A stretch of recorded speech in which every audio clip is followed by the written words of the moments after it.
적군은 지하에 숨어 있다가 갑자기 나타나 공격하고는 순식간에 정글 속으로 사라져버리는 전쟁을 상상해보세요. 당신은 기관총을 든 채 초록빛 지옥 한가운데 서서 총알이 어디서 날아올지조차 알 수 없는 상황에 놓여 있습니다. 베트남 전쟁은 세계 최강의 군대에게 악몽과도 같았습니다. 탱크 항공기 그리고 수십억 달러의 자금력도 이곳에서는 통하지 않았습니다. 정글을 가장 잘 아는 자가 승리했습니다. 미군은 진흙탕에 무릎까지 잠긴 채 몇 주 동안 매복하고살 한 줌으로 연명하며 공격할 절호의 순간을 기다리는 적과 싸워야 했습니다. 전선이 없는 전쟁이었고 낮에는 들판에서 일하는 농부가 밤에는 전사가 되어 민간인과 적을 구분하는 것은 불가능했습니다. 정글 아래의 베트남군은 250km에 달하는 터널을 팠습니다. 지하 10m 깊이에는 병원, 창고, 주방 기숙사 등이 갖춰진 거대한 지하 도시가 펼쳐져 있었습니다. 터널은 미군 병사들이 통과하기 어려울 정도로 좁았는데 베트남군은 적의 특성을 고려하여 의도적으로 그렇게 설계한 것이었습니다.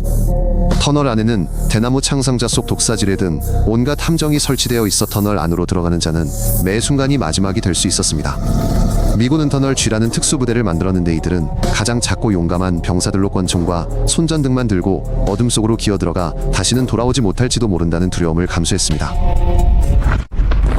네이팜탄은 피부에 달라붙고 섭씨 1000도가 넘는 고온에서 타는 젤라틴 같은 혼합물입니다. 40만 톤의 네이팜탄이 베트남 정글에 투하되었습니다. 마을에 네이팜탄이 떨어지면 사람들은 불길에 휩싸인 채 뛰쳐나와 물속으로 뛰어들었지만 네이팜탄은 물속에서도 계속 타올랐습니다. 미국인들은 정글을 태워 없앨 수 있는 유일한 방법이라고 생각했습니다. 하지만 그것은 시작에 불과했습니다.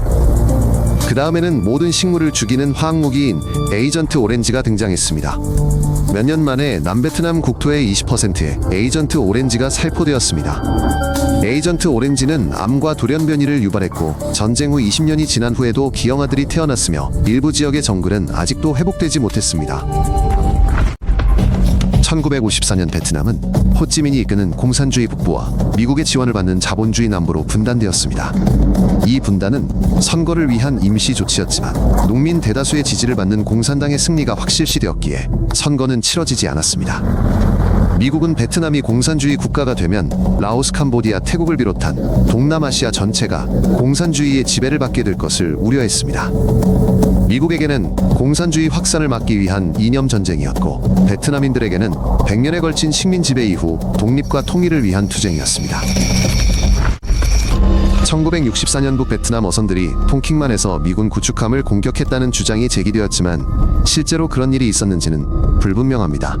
의회는 존슨 대통령에게 전쟁 선포 없이 군사력을 사용할 권한을 부여했고 1년 안에 18만 4천 명의 미군이 베트남에 파병되었습니다.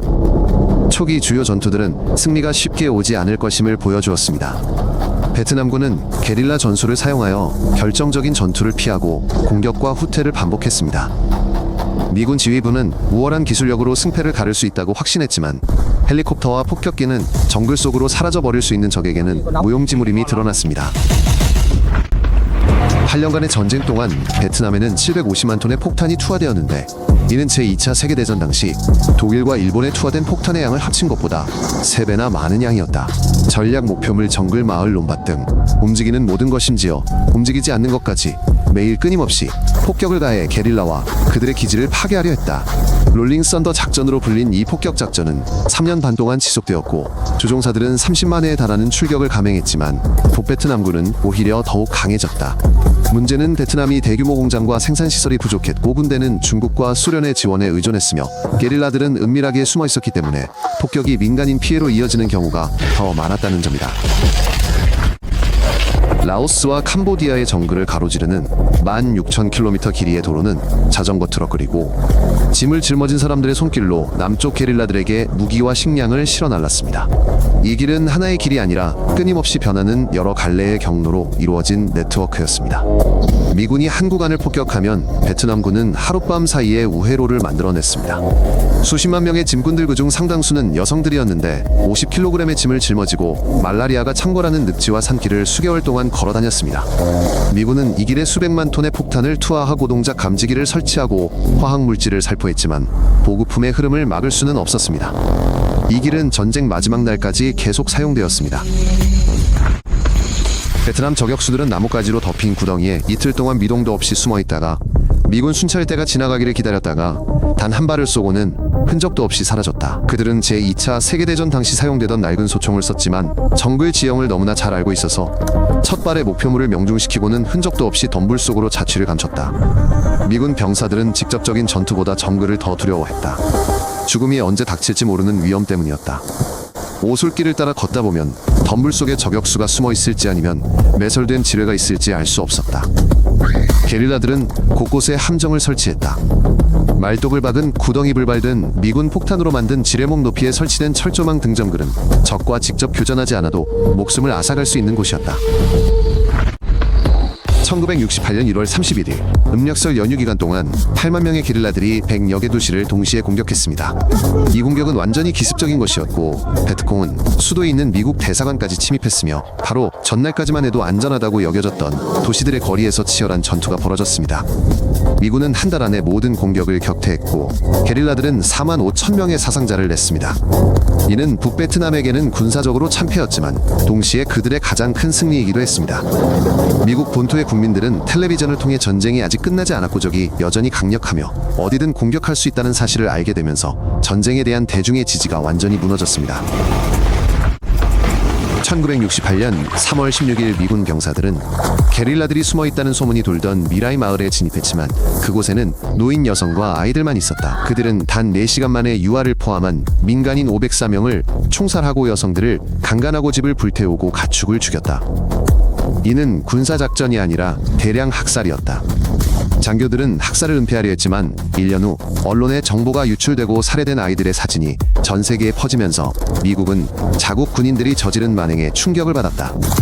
베트남 전쟁에서 폭격 내의 함탄화학 무기 그리고 단지 잘못된 장소에 잘못된 시간에 있었다는 이유만으로 총 200만 명의 민간인이 목숨을 잃었다. 전쟁은 전투원과 민간인의 경계를 모호하게 만들었다. 미군 병사들이 미국의 정글에서 전투를 벌이는 동안 수백만 명의 사람들이 반전 피켓을 들고 거리로 쏟아져 나왔고 학생들은 징집 통지서를 불태우며 베트남 참전을 거부했습니다. 징집은 추첨제로 이루어졌기 때문에 부유층은 대학 진학이나 건강상의 이유로 징집을 거부할 수 있었지만 가난한 사람들과 소수민족은 죽음을 맞이하기 위해 전쟁터로 향해야 했고 이는 사회의 불공평함을 불러일으켰습니다. 매일 저녁 텔레비전에서는 전사한 병사들의 관이 방송되었습니다. 5만 8천 명의 전사자가 고향으로 돌아왔지만 모든 가족은 왜 자녀들이 타국을 위해 죽어가야 하는지 의아해했습니다. 1970년에는 미국인의 70%가 전쟁이 잘못된 것이라고 생각했구나 라는 군대를 지지하는 사람들과 즉각적인 철수를 요구하는 사람들로 양분되었습니다. 1970년 미국은 북베트남 기지를 파괴하고 보급로를 차단하기 위해 중립국이었던 캄보디아를 침공했고 전쟁은 이웃나라인 캄보디아로 확산되었습니다. 캄보디아에 대한 폭격은 매우 심하여 10만에서 50만 명에 달하는 민간인이 사망했구나 라는 폐허가 되었으며 이는 크메르 루즈의 집권으로 이어졌습니다. 크메르 루즈는 자국민을 대상으로 200만 명의 캄보디아인을 학살하는 대량 학살을 자행했는데 이는 베트남 전쟁이 이웃국가로 확대된 간접적인 결과였습니다. 인도차이나 전역이 불타올랐고 라오스 또한 폭격을 받아 1인당 200만 톤의 폭탄을 맞았는데 이는 역사상 어느 나라보다도 많은 양입니다.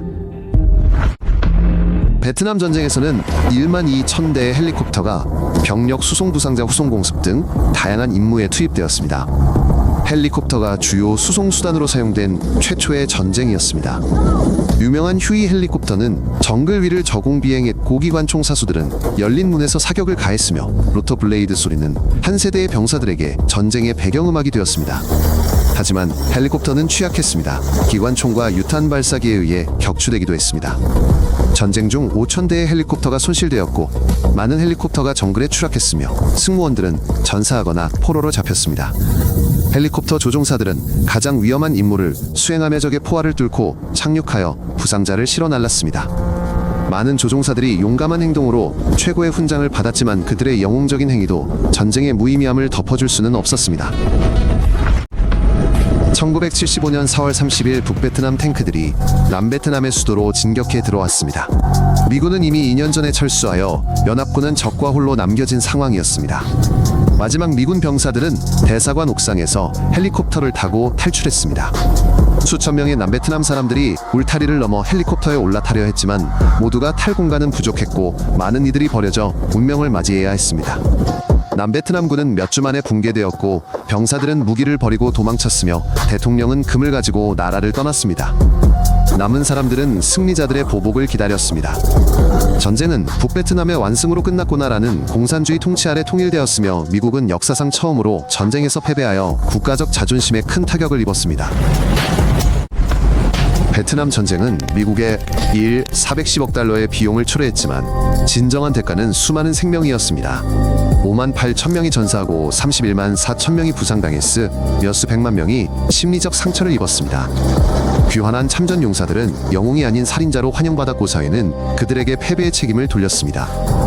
많은 이들이 알코올 중독에 빠지거나 자살했고 노숙자가 되었습니다. 외상 후 스트레스 장애는 베트남 전쟁 이후에야 공식적으로 인정되었습니다. 참전 용사들은 포화가 쏟아지는 정글 속 악몽에 시달리며 수년간 고통받았습니다. 베트남의 경우 그 대가는 더욱 컸습니다. 300만 명이 사망하고 나라는 폐허가 되었으며 수백만 명의 난민이 발생했고 50년이 지난 지금도 화학무기의 전제가 사람들을 죽이고 있습니다.